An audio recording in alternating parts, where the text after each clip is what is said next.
नमस्कार। तो जब नर्वस सिस्टम और उनसे रिलेटेड एंजाइम्स के बारे में इतनी बातें कर ही रहे हैं तो क्यों ना प्रॉपरली उसको रिवाइज कर लिया जाए। मैं भी और आप भी प्रॉपर एनसीईआरटी की बुक्स रिवाइज करेंगे, आगे भी बढ़ेंगे, एनाटमी पे भी आएंगे, फिजियो पे भी आएंगे, बट धीरे धीरे बेसिक से शुरू करेंगे।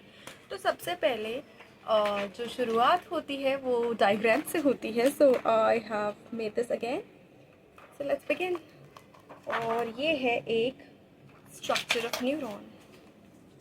तो भाई बात ये है कि जब हम नॉर्मल काम कर रहे होते हैं तो हार्ट रेट नॉर्मल रहता है, या रेस्ट कर रहे होते हैं तो हार्ट रेट नॉर्मल रहता है, और रेस्पिरेशन नॉर्मल रहता है, और बाकी मसल्स भी नॉर्मल रहती हैं। लेकिन जब हम एक्सरसाइज कर रहे होते हैं तो हार्ट रेट भी बढ़ जाता है, रेस्पिरेटरी रेट भी बढ़ जाता है, और बाकी चीज़ों पे जैसे लंग्स और हार्ट का तो डिस्कस करें, चूँकि बाकी मसल्स और ब्लड फ्लो जो होता है ब्लड वेसल्स के थ्रू उन पे भी काफ़ी असर पड़ जाता है, वो भी बढ़ जाते हैं, उनके फंक्शंस भी, किडनीज भी कहीं ना कहीं स्ट्रेस होती हैं।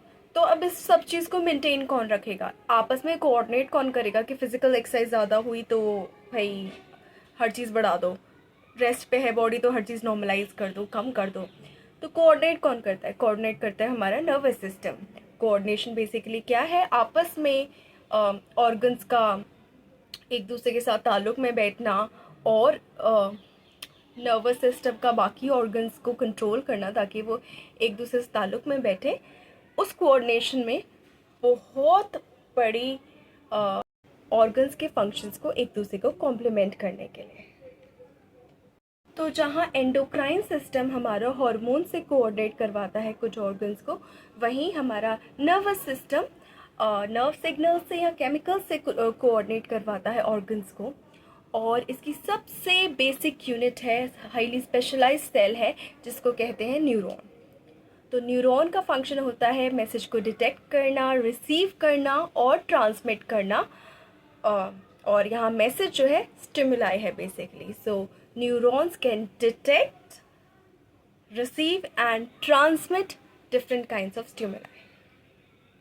तो लोअर इन वर्टेब्रेट्स में न्यूरल ऑर्गेनाइजेशन काफ़ी सिंपल होती है। जैसे कि एग्जांपल के तौर पे हाइड्रा में जो है एक नेटवर्क होता है न्यूरॉन्स का जो कि एज अ नर्वस सिस्टम काम करता है। जैसे जैसे ऑर्गेनिज्म का क्लासिफिकेशन बढ़ता जाएगा, हाई लेवल पे जाता जाएगा, वैसे ही नर्वस सिस्टम भी कॉम्प्लिकेट होता जाएगा।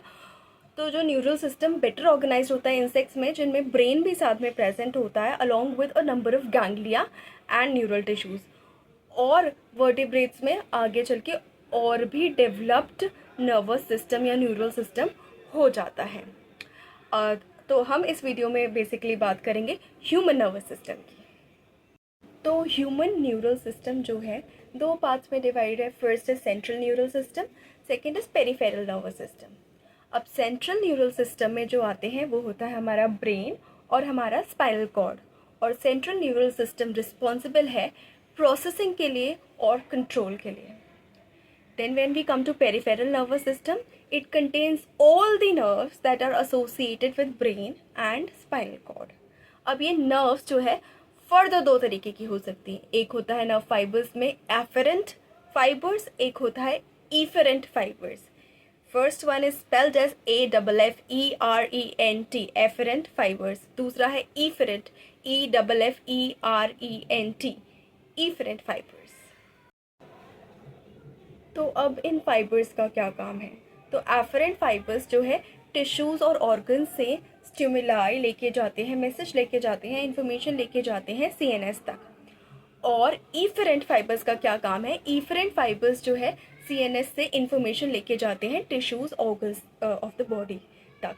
अब मुझे बड़ा कन्फ्यूजन होता था इस एफरेंट और ईफरेंट में, तो मैंने क्या धीरे धीरे टेक्निक निकाली, ई फॉर एग्जिट होता है। तो सेंट्रल नर्वस सिस्टम से या सेंट्रल न्यूरल सिस्टम से जो भी स्टिमुलाई को एग्जिट कराएंगे वो इफरेंट नर्व फाइबर्स हो गए। E for exit, E for afferent, that's how you can remember it.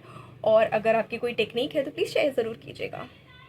तो ये तो हो गया नर्व फाइबर्स का डिविजन जो पीएनएस में प्रेजेंट होते हैं, यानी पेरिफेरल न्यूरल सिस्टम में प्रेजेंट होते हैं।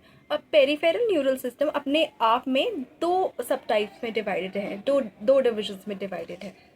तो पहला सब डिविजन है सोमैटिक न्यूरल सिस्टम और सोमैटिक नर्वस सिस्टम, और दूसरा सब डिविजन को कहते हैं ऑटोनॉमिक न्यूरल सिस्टम।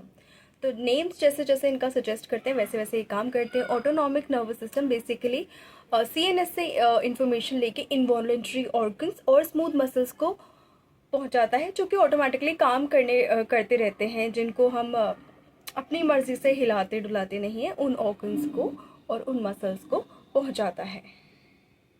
और जो सोमैटिक न्यूरल सिस्टम है वो इंफॉर्मेशन ले जाता है CNS से स्केलेटल मसल्स तक, यानी जिन मसल्स पे हम अपना थोड़ा सा दिमाग लगा के उनको हिला डुला सकते हैं, उन मसल्स तक।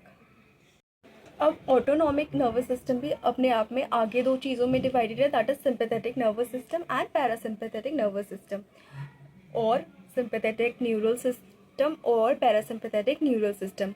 अब इन दोनों न्यूरल सिस्टम्स के बारे में हम एक सेपरेट वीडियो में डिस्कस करेंगे कि इनमें फ़र्क क्या होता है, कैसे काम करते हैं, सेपरेट वीडियो में डिस्कस करेंगे। अब ये दो बेसिक डिविजन होने के बाद, that is somatic neural system और autonomic nervous system, peripheral neural system का एक और मेजर पार्ट या डिवीजन होता है जिसको हम कहते हैं visceral neural system. Visceral nervous system peripheral nervous system का वो पार्ट है जिसमें whole complexes of nerve fibres होते हैं, नर्व्स होते हैं, गैंग्लिया होते हैं और प्लेक्सेस होते हैं, जिनके थ्रू इम्पल्सेस जो है सेंट्रल नर्वस सिस्टम से विसरल ऑर्गन्स को जाते हैं, जैसे कि हार्ट हो गया, लंग्स हो गया, उनको जाते हैं, और जिनके थ्रू इम्पल्सेस ऐसे ऑर्गन से वापस सेंट्रल नर्वस सिस्टम में आते हैं। तो ये जो नर्व फाइबर्स हैं, गैंग्लिया प्लेक्सेस है, ये जो है विसरल नर्वस सिस्टम फॉर्म करता है। तो इस वीडियो में इतना ही। नेक्स्ट वीडियो में हम डिस्कस करेंगे structure and functional unit of nervous system, जिसको कहते हैं neuron. So stay connected, subscribe to the channel, like this video, share this video and leave your comments in the comment section. Bye bye, take care.